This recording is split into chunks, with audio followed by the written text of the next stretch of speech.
Assassin's Creed franchise is one of the darlings of this console generation. As one of the most successful new IPs, it built a huge fanbase out of the gate, but yearly updates have diluted its cachet. The IV drip of updates from one year to the next hasn't helped either, but there is hope that the final chapter of the current story arc will return it to prominence. Does Assassin's Creed Revelations deliver on its name?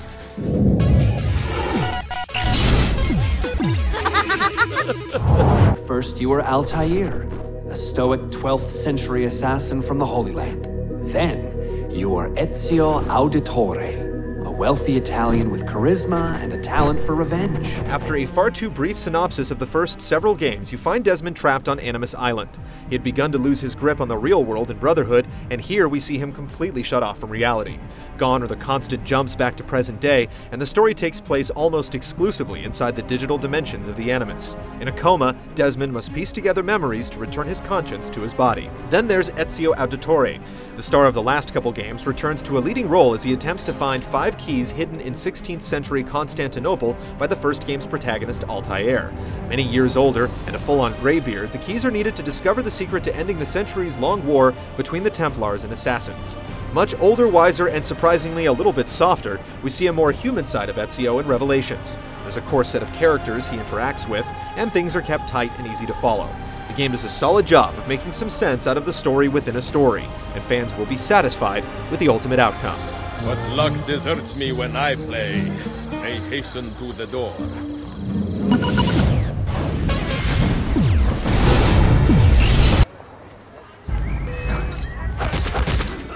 The core design of Revelations will be familiar to anyone who played Brotherhood. The open world of Constantinople is littered with things to see, places to go, and people to interact with.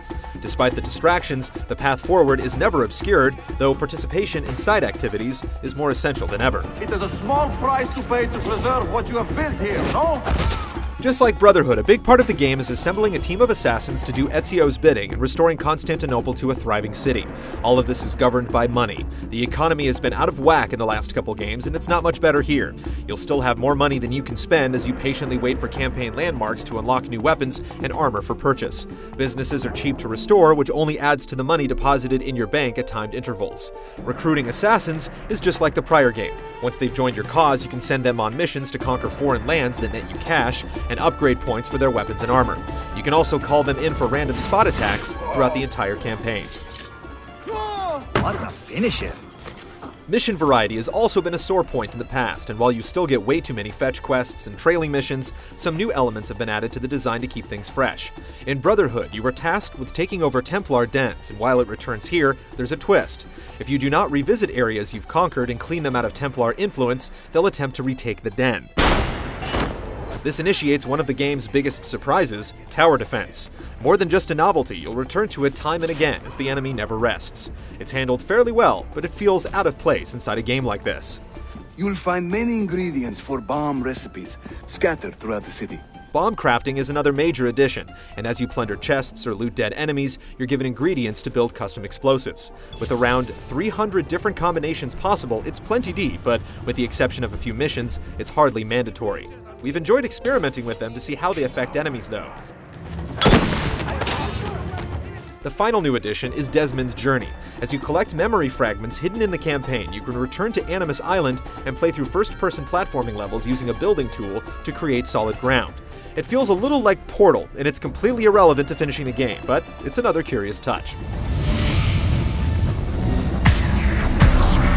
While the campaign can literally last you dozens of hours if you decide to give in to the distractions, the length of the core narrative falls right in line with prior games in the series. There's a definitive pattern to follow. Ezio finds a book, the book leads him to one of the 5 Masyaf keys, and then the key unlocks a playable level where you take the reins of Altair. This pattern repeats throughout. The Stab or Be Stabbed multiplayer returns from Brotherhood with a few tweaks. Set inside the Abstergo Templar training program, as you level up you unlock cinemas that give you some insight into the organization. Where you had to earn all your abilities before, you're given some right out of the gate this time. It doesn't help much though. Higher level players have a distinct advantage, particularly in the team-based modes, where things like invisibility give them a decided edge. There's a plethora of options including variants of deathmatch and capture the flag across 9 different maps, but if the perks aren't ruining the good time, it's the skill-free instant kills. It's a fun diversion, but it still feels like empty calories.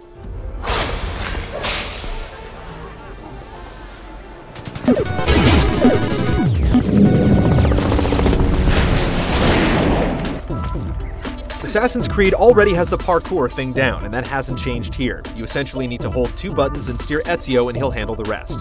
His traversal is supplemented by the hook blade, You've never seen one? a hidden blade with a curve on the end that allows him to slip down zip lines and even assassinate from them.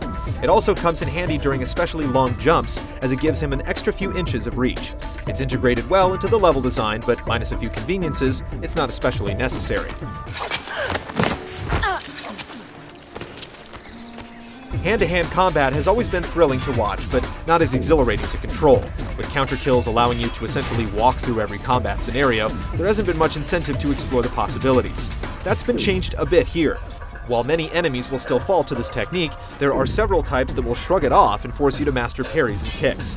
It keeps the combat grind from becoming too severe and shows the player that there's actually some depth here if they dig. Run! Keep my head down and run! Set-piece moments have been pretty muted in these games in the past, and while Revelations does not fall into the context-sensitive trap, there are many more moments of awe than in prior games. It doesn't approach Call of Duty or Uncharted levels, but we've been left with a lot more memorable moments this time around. We also appreciate the platform-heavy, enemy-free tomb raids to secure the 5 keys, as they provide a nice balance to the rest of the action.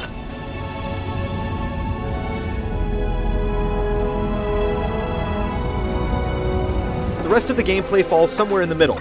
Using bombs and projectile weapons still feels a bit archaic, as you're essentially relying on the game's auto-lock to target.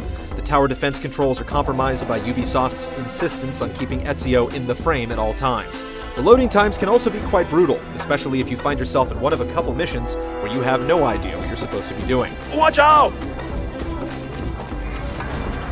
Perhaps most importantly, you're given a bigger variety of gameplay types this time around. While things were beginning to feel a little stale in Brotherhood, the series feels revived here. Some don't stick around long, but they're always a welcomed respite from traversal and swordplay. Just playing as Altair as he ages adds a cool element to the interaction. Follow me to the castle, and spill no blood.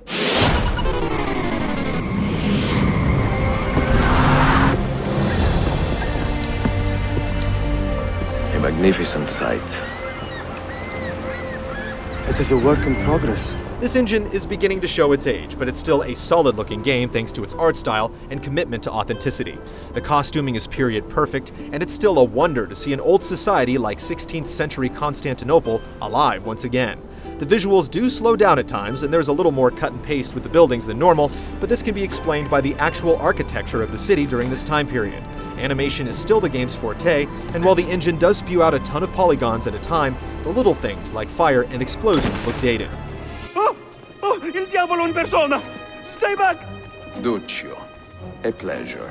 Jesper Kyd returns to compose the soundtrack, and it's up to his usual high standards. The Middle Eastern tinged tunes are extremely subtle at times, but the audio always manages to ratchet up at all the right times.